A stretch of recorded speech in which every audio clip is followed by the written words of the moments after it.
still live? I think we Yes? are. We Oh, are. nice. I hope so. The little red light's still flashing on my little camera icon thing. But you never know. You never know. Welcome back to the next episode about political stuff.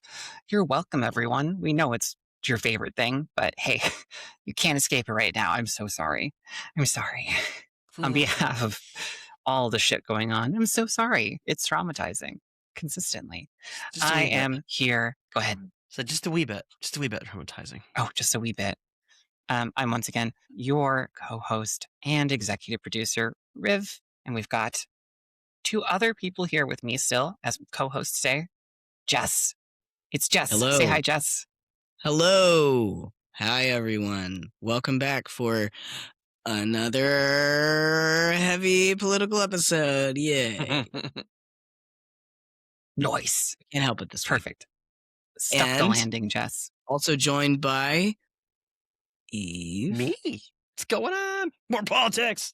Yay. More politics. Oh boy. So that's the three of us. We're going to get heavy probably right away. So if you were here last episode, and if you're on the stream, it means you were. Hey, people, stop leaving the stream. I know it's 2 hours, but you got ADHD most likely, because we all do. Get your ass back here. We were talking about the wonderful news from the past week. So some current events. If you are listening to this after it comes out in episode form, it was a couple weeks ago. So you'll know. And I'm sure there's been other stuff that's happened since then that we'll also have to talk about. Great. But last time we talked about the horrible situation in Kansas in which trans folks received letters overnight telling that their licenses were no longer valid. Because they were going to be confiscated and then given ones of, or required to acquire ones that have their birth gender on them. So that's great. And I'm being sarcastic in case you can't tell. But something else happened the same fucking week. Who wants to talk about it? Depends on which topic. I got a list. Oh my, okay, what's your list? I need to know your list. Oh, I mean, I don't want to get into this one because it's honestly, on its surface, by the headline alone, is unbelievably stupid. A bunch of Republicans introduced a "Don't Say Trans" bill to stop schools promoting transgenderism or isms. We've been here before. I'm so tired. Don't say gay. It's like, guys, you're boring. Stop. We did it again. I'm so exhausted by this shit. But it's just like, there's nothing to talk about there because we've been there before. It's like, that's old news. Yeah. Oh, and New Hampshire passed the Charlie Kirk Act. Wait, what is that? Tell us more. Basically, it's a bill that's aimed to regulate instruction on race, history, and LGBTQ plus issues in public schools. Thought policing. Neat. Like, yeah, it's dumb. It's dumb. America's neat. New Hampshire. Yeah. Yeah. Side note, other ways America just is rocking right now. Continuing with the sarcastic thing. We've all been encouraged to eat a lot of liver by that jeans-wearing brainworm guy. That was the dumbest interview. Well, they're all dumb. Oh my God. But that one was really dumb. I tried. I missed this one. It's like so much worse than that. It's like his voice is a constant death rattle. Just who has propped this bag of bones and leather like up to have sentience in some way, and then speaks like he smoked cigarettes and then ate them afterward while they're still lit for 30 fucking years at least. And somehow managed to swallow a skipping record player because his voice jumps. Yeah. Although that may be a medical condition, in which case I would not want to be like, making light of it. But hey, the guy is really messed up. I sometimes wonder if there's a line where the ad hominems are necessary. Like, I don't know. Yeah. It's easy fodder, I admit, but it's just like, yeah. You deserve it. Yeah. But I feel like the other, yes. The Coke is propping him 100%. up. As it is probably the entire administration.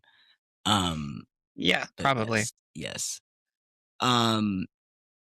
But yes, I would say the other quite significant news was yesterday morning. We all woke up to I feel weird saying war because like I mean we did wake up to war, but like we woke up to like us attacking Iran and Iran attacking That's what I would call it. I wouldn't even call it war. I'd say other. we woke up to us attacking another country. We woke up to Yeah. us attacking another country. With another country that's known to not be so great at attacking other countries. Yes, Mhm.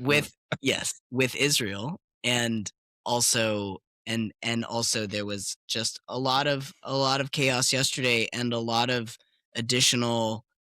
Right, this is a good point. Yeah, Ashlyn Lee says, if Iran bombed Mar-a-Lago, it would be war. And there's still a lot of who knows by the time this actually comes out as a podcast episode, but there was a whole lot of conversation just about that the next few days are still going to be I mean, just people are outwardly saying it's going to be very tumultuous the next few days. Like that would already be a thing. It would already be like a very touchy right after this happens anyway. What else is going to happen? And how stable is the region? What other effects are of this? I actually turned on the BBC today a little bit and listened to the Global News podcast. I haven't done that in quite a while because I think that the BBC's coverage of trans people is shit. And like Yes. similarly, as I do not, as I boycott the New York Times and have for a few years now, I in the last couple of years cut out the BBC as well. For very similar reasons, but just kind of out of respect to the trans community in the UK. Although I will say that when this happened, I was like, I need to listen to the BBC because I want to hear an outside of American perspective. I know there are other perspectives I can get as well, but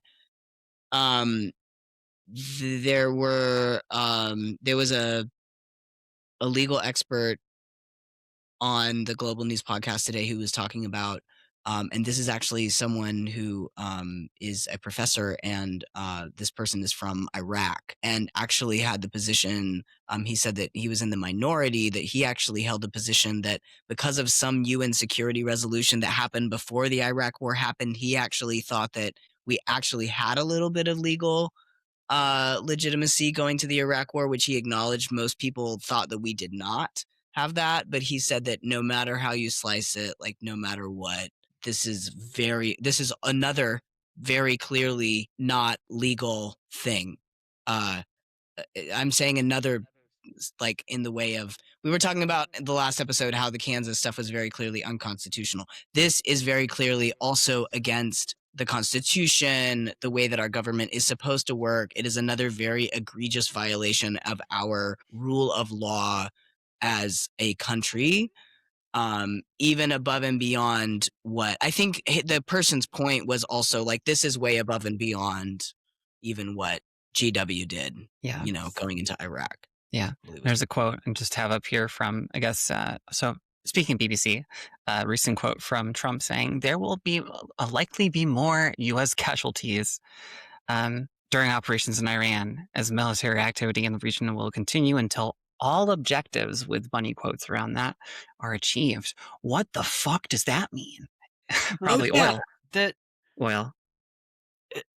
The fact that he used the Lord Farquaad defense with this shit too. Did you see that comment of his? No, what is that? Lord Farquaad is the character is the short little villain character from Shrek, and in that movie he says, "Some of you may die, but that's a price I'm willing to pay." Yes, Trump Yes. basically said exactly that when he Exactly. first talked about this shit. Like, well, so he said that when he first talked about this. Yeah. But then, yeah.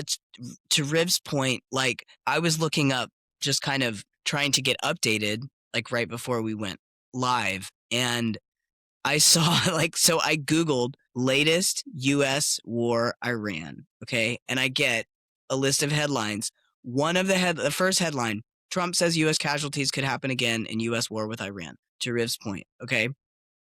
Third headline, Trump vows to avenge deaths of U.S. service members.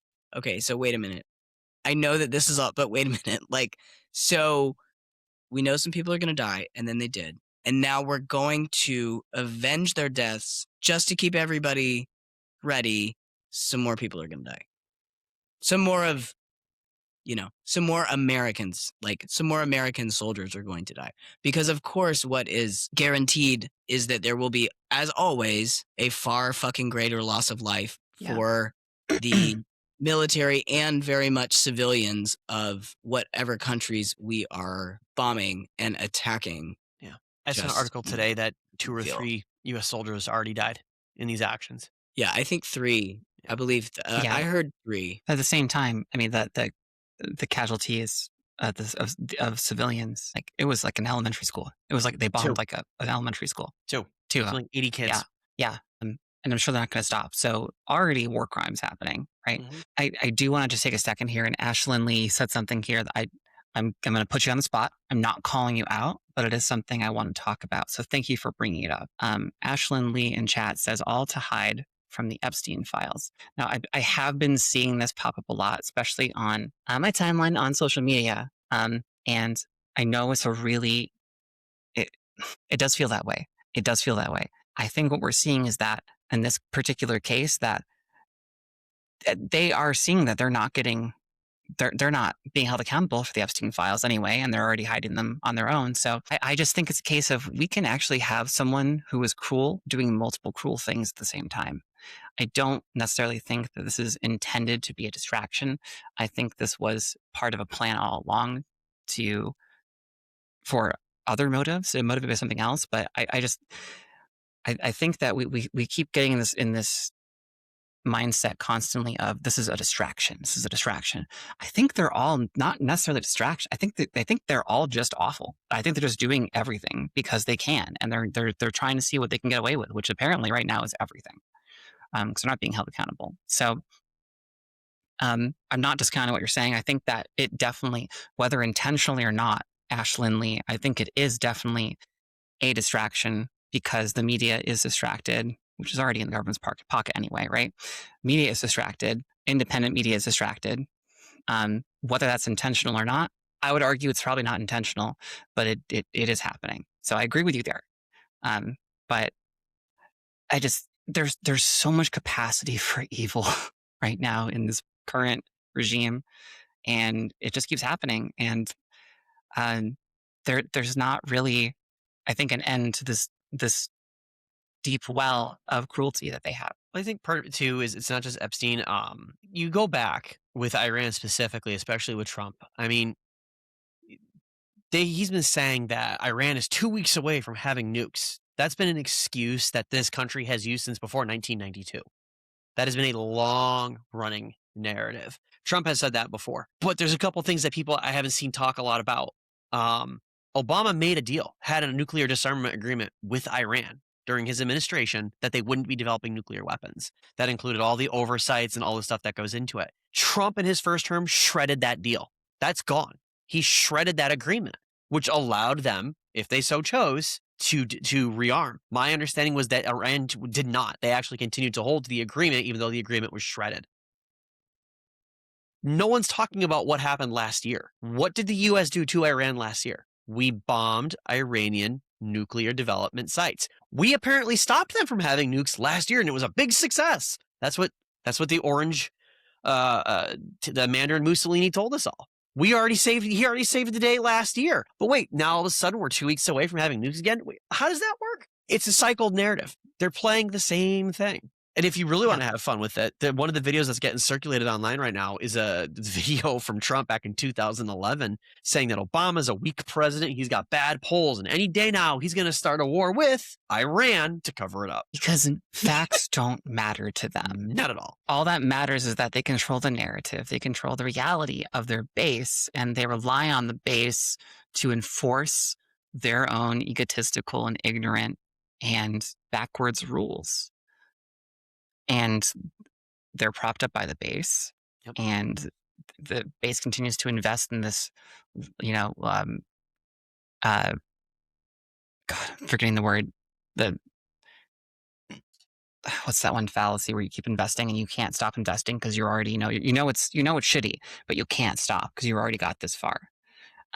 Anyway, I forget that term. I But can't think of it right now, but you know what I it mean? reminds me of that. It reminds me of the quote that I read several episodes back where you you know what you're saying is a lie, but because you said it, Streisand effect. you have to pretend that it's true. And then, oh, see, sunk cost, yeah. But like Thank you, because you Ashley said it, you Lee. have to pretend that it's true anyway. And so since you have to pretend that it's true, you're gonna basically say it confidently Yeah. and say then you're gonna convince everybody else that and it's yeah.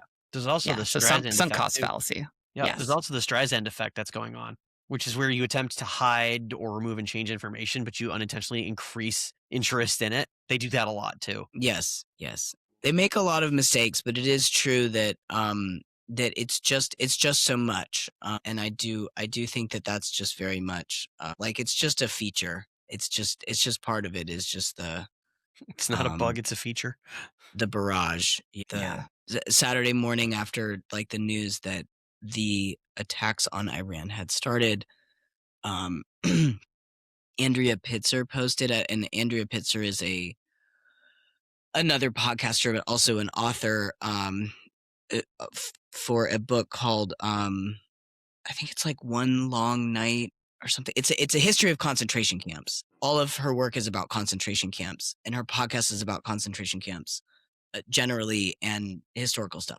But anyway, she just put out a skeet that said, when there are no consequences for the last bad thing, you'll get a next worse thing, which is also like what, not a novel concept either. It's, what I think you were basically saying earlier, Riv, is it's just, you don't, there's no consequence. They keep going, or maybe it was Eve, or maybe it was all of us, but it's like they just keep going because nobody's stopping them. So they're just going to keep going, which is very much like, that has been Andrea Pitzer's point in a lot of her work anyway, is that this is what happens with fascism, is that they just keep going.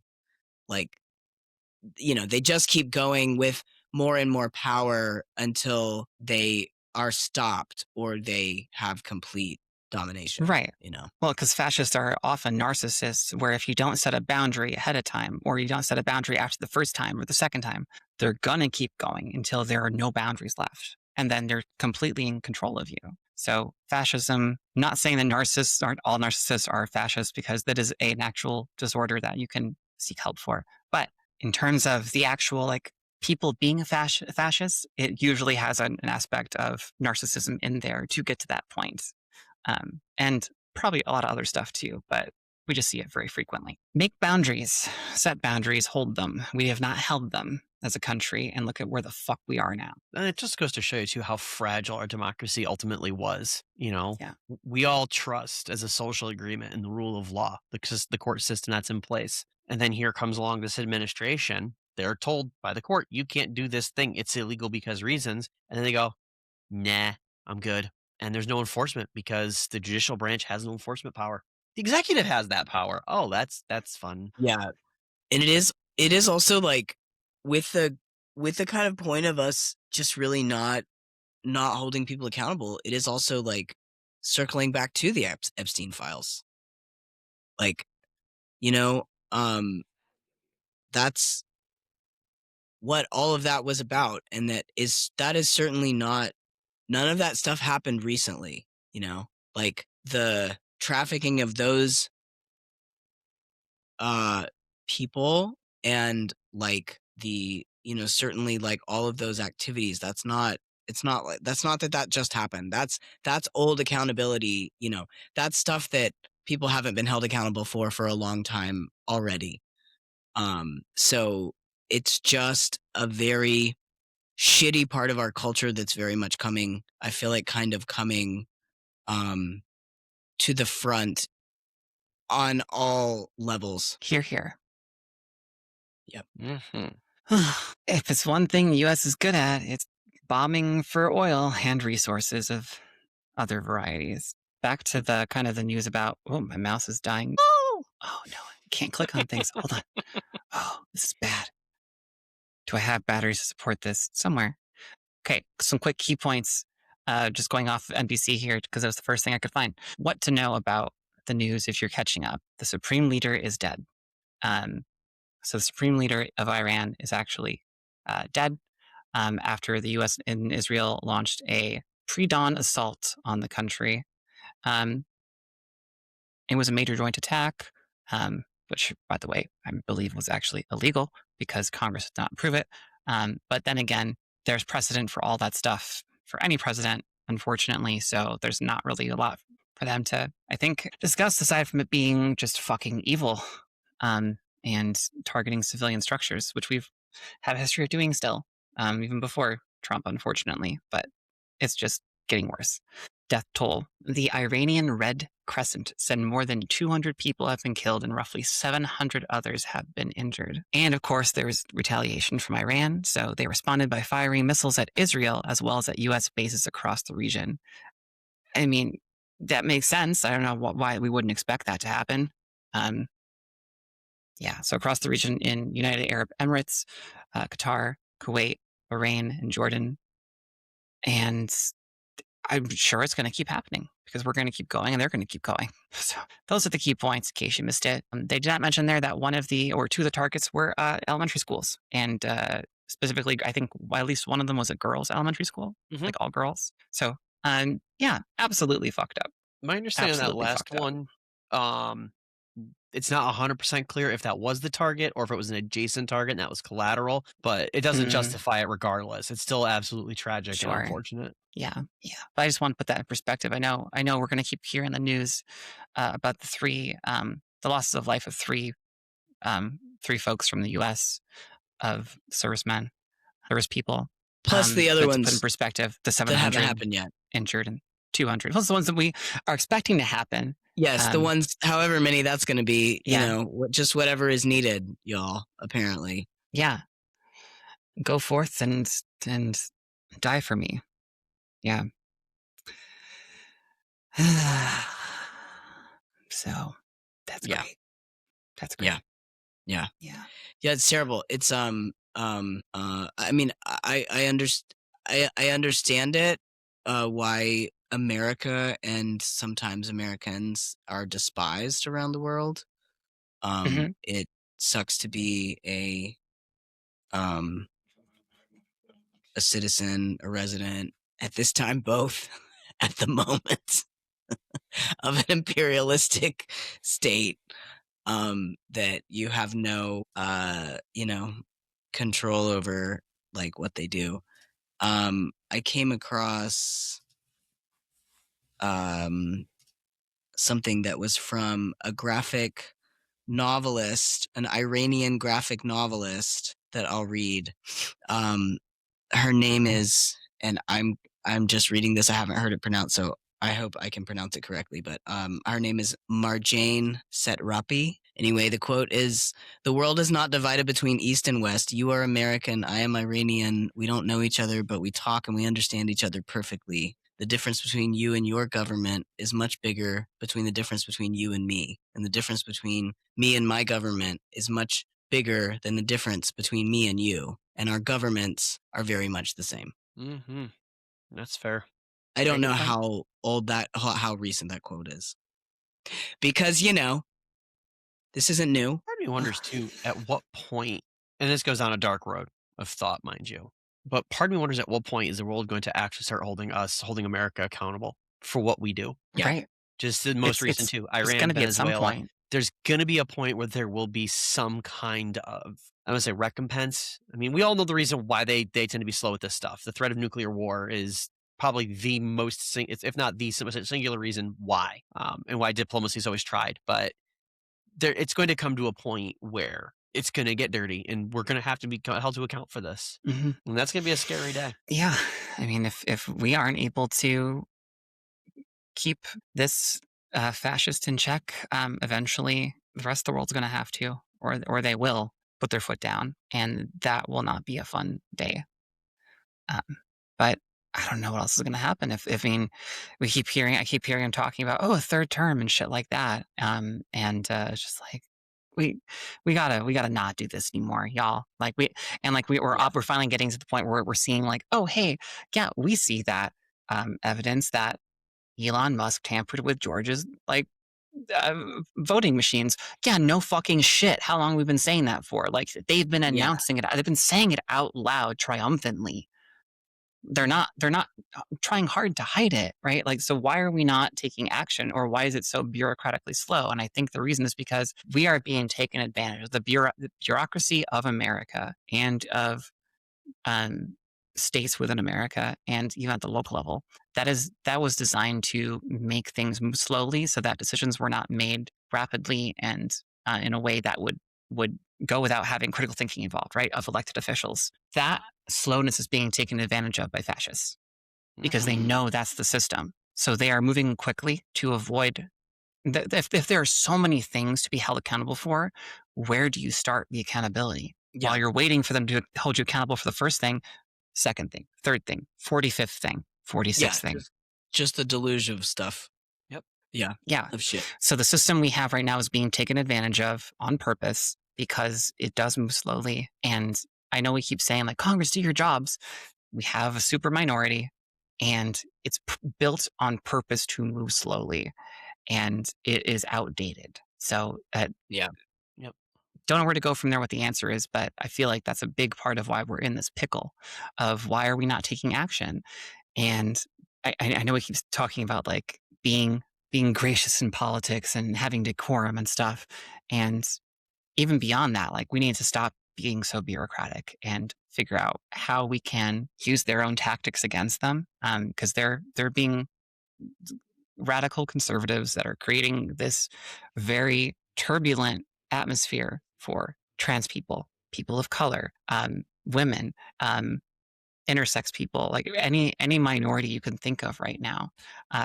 It's just all happening because they can, and no one's stopping them. And we need to find a way to move past the red tape. And I don't know what the answer is, but Yeah. I see a lot of cool folks out there. Like AOC is trying to get ahead of this. We've got some other folks, I think, who are newer to politics that we're seeing bring fresh views to it to try to actually push things through that bureaucratic red tape. But it's being exploited constantly, Yeah. daily. And I just keep saying the same thing, so I'm going to stop because I can't. I'm getting fired Yeah. up, No. but No, I'm going to it stop is it a good there. point. The system is, I mean, the system is absolutely being exploited. The system is failing as it was designed. Yep. You know. But I actually think that you had mentioned a third term, and I actually think that I think that this year is kind of make it or break it for them, actually. Because I think that even though I think that right now they are set up to get completely fucking clobbered in the They're gonna get midterms. bodied. And I think that they would be moving into past the midterms, with losing a lot of power and facing not the most accountability right away, but I think they would start to face a lot of friction if the election is actually just goes on as normal. And the swing happens, and the big swing that all the everything is indicating would happen. That of course that wouldn't do away with the presidency or anything like that, but I think that it would really really really slow them down starting next year. And so kind of my opinion is the way that I see it is like 2026 is actually more, I mean, obviously it's the first thing before 2028 anyway, but I think that it's actually like more important because if they lose the midterms, like they're Well, they've said as much. yeah. You know, And so I actually think that even though there's talk about, third term, I think it's like, and that's one of the reasons why it's the scale of intensity that has just been going up the whole time. I think that is why this year it is just going to be, at a fucking 13, like, just off of the scale right away. Walls to Because the balls. yeah, just all the way. Just what the fuck ever, because this is kind of this is probably like their last shot. oh yeah, no, definitely. Knees weak, arms are heavy, mom spaghetti, etc. Yeah. The one thing I always think about, because you have to think long term with a lot of this. A lot of people are saying 2026, 2028. Let's not forget the fact that there's 4-year cycles to our government, effectively, with the presidential election. So there is a chance 4 years after 2028. So the next election that comes up, there could be a swing of that pendulum back like the other way because we have a lot of back and forth extremes right now. So even though the midterms could be potentially positive in terms of a blue wave, and then you have 2028, you might get a new president, could be a Democrat. It could swing back very hard the other way in the subsequent elections because that happens a lot in this country now. And with everyone being as radicalized and as polarized as they are, keep that in your pocket as a, it's a bit doom and gloomy, I know, but don't be surprised if this goes longer than that because it will. Yeah, I mean, I totally agree with that. I think that the one thing about it is that what my okay, this is very, very rudimentary. Like, if I can simplify our electorate currently, I think that the way that I see it is that like there's like maybe a third of people ish voted for Trump. I'm just like randomly grabbing these, okay? I could just very much be wrong. But like if it's like a third of people were actually voted for Trump in the last election, so it wasn't even, it was just that really the issue was that many people who were, as happens every election, many people who were eligible to vote did not vote at all. And also the way that our system works because of the Electoral College and the way that our system works because of the gerrymandering of many states, that if you actually are looking at,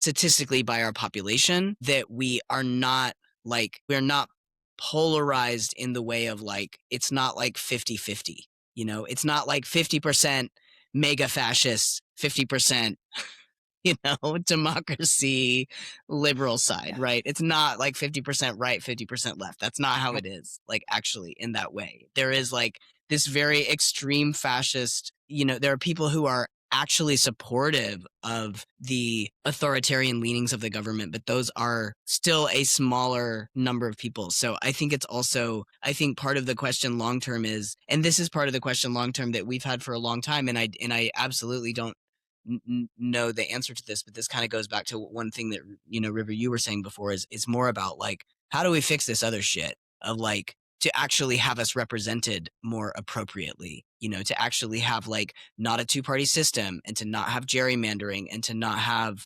the Electoral College decide our election, which, is like very outdated anyway. And part of that, I know that part of that is getting shaken up in the near future a little bit with some of these electoral maps.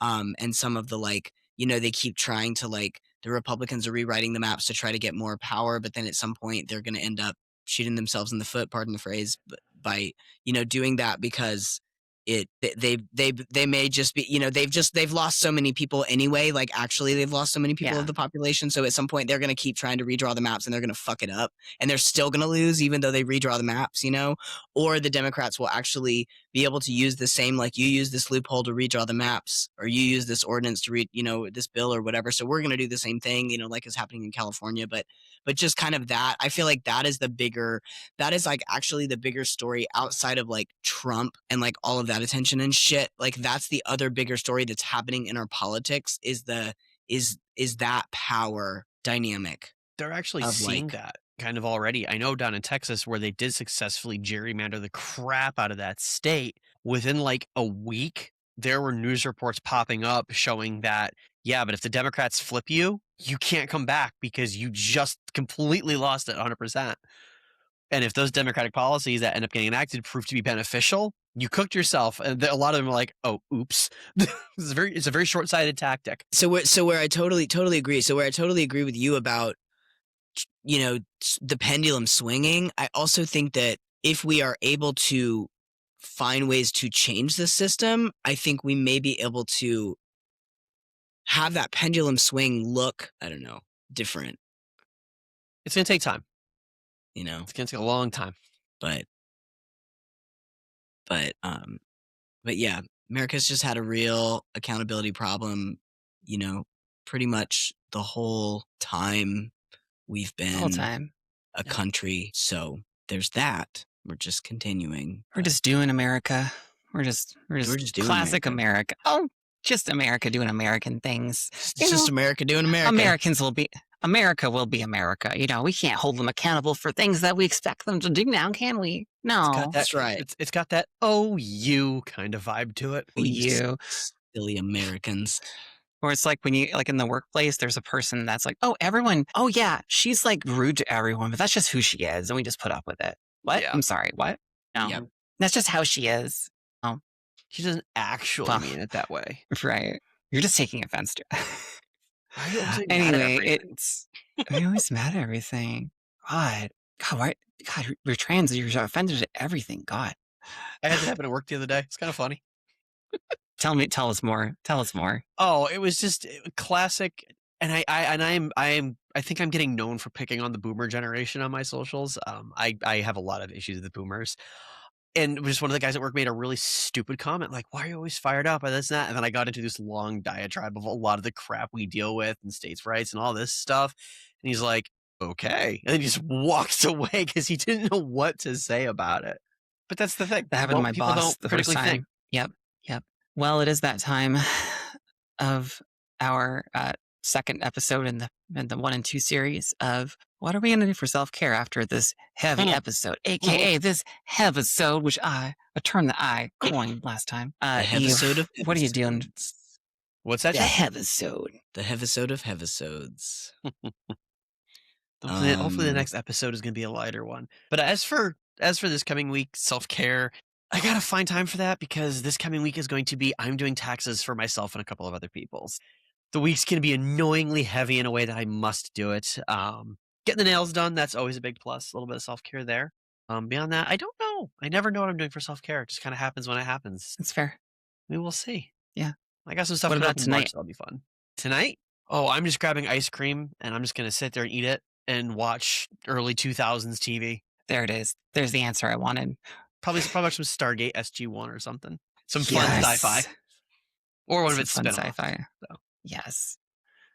Jess, what are you doing for self-care? What am I doing for self-care? I am working on spending a little bit of time in nature this week. I actually got a chance this afternoon to just like go for a walk in the woods, which is really nice for me. The weather is not terribly cold right now. We have a little bit of spring type weather, at least for the moment, and it's going to last this week. Yeah. So I'm going to try to like, my kind of standard of like, especially with the escalated shit, I'm going to really watch my inputs. I'm going to like stay on top of, stay current with things, but also like try to not be aware of like, ability to doom scroll or like go down the rabbit hole or really be like, hey, I just need to like sleep or whatever instead of doing this.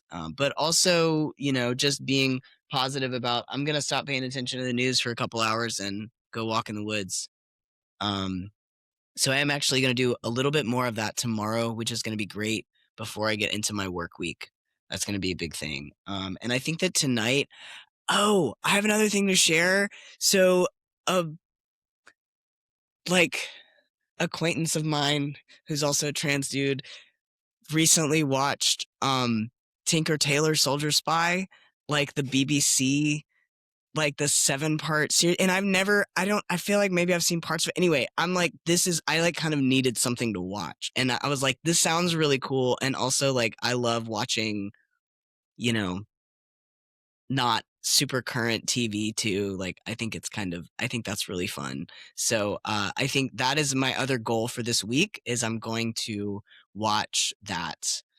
I'm going to watch that show. I think there's seven episodes or a 7-part series, whatever. I'm going to watch that series. That would be good. What about you, River? What about me? What's your tonight? self-care this week? Yeah, tonight. Let's start with tonight because it's a episode. I'm gonna go join my partner and her partner in playing Marathon because it's currently an open like beta type thing for the weekend for a little bit longer, and I haven't played any of the multiplayer yet. So it's by Bungie and it's in the same kind of multiverse as Destiny and Halo, which is pretty cool.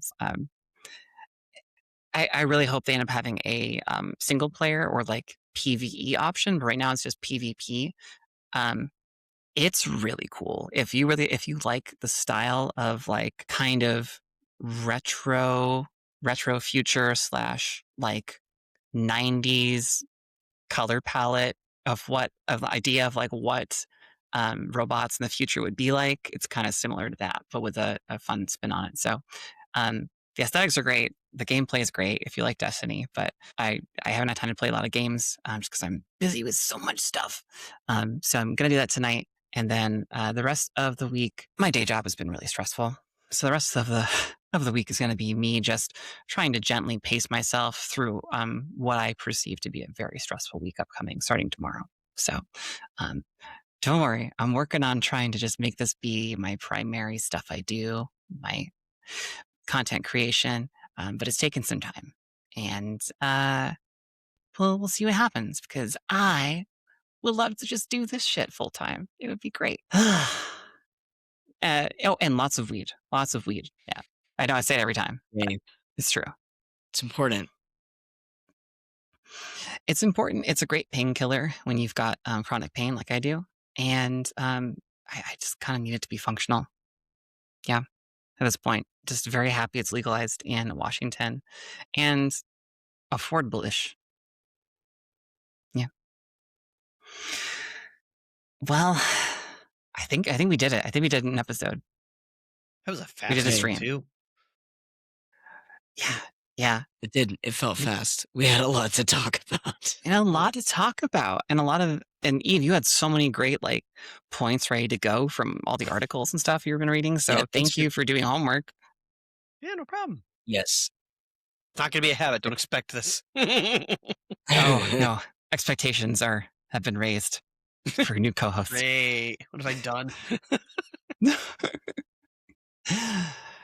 Well, everyone out there, please find some self-care to work on for tonight, for the week, for the month, for the year. We're in for a rocky ride, but this is all of us here at Transpotting signing off. Let me find the outro first before I start saying an outro. Oh no, Jess wants us to talk about stuff. Jess. Nope. Bye, everybody. You're just waiting? Just bye. Okay. I nailed it. I nailed the outro, everyone.